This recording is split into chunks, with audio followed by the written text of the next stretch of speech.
It is one of the oldest and most complicated musical instruments. Business partners Bruce Folks and Ralph Richards have been building them for decades.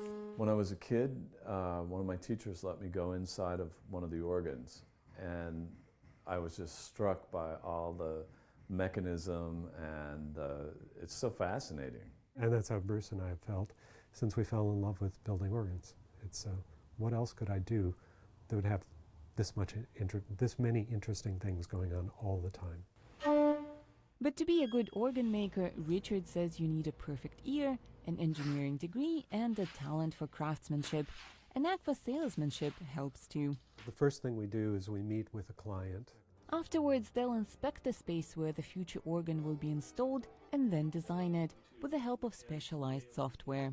The rest is done the old-fashioned way, by hand. This is the casting. What we do is we take pigs of tin and lead, put them in the pot, melt them in here to 800 degrees. We ladle the metal into this pot.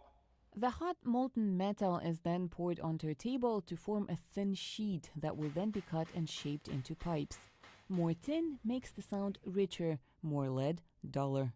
After the pipes are made, Bruce manually tunes each one in a process called voicing. If I want more volume, I would open this toe. If I want it to be quieter, I might close the toe. Every little thing matters when building such a complex instrument, even the way certain types of wood react in different weather. So making even a small perfect-sounding organ can be a long and difficult task, let alone building one for a cathedral. Small organ can have less than 1,000 pipes in it, and a cathedral organ might have 10,000 pipes in it. Building an organ can take up to a year, testing it a few more months. So even though Ralph and Bruce have been in business for decades, they have only made 24 of these musical instruments. The price to build each one can run as high as $1 million.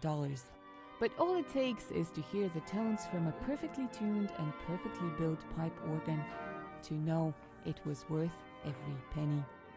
For Lacey Bacalets in Chattanooga, Tennessee, I'm Anna Rice, VOA News.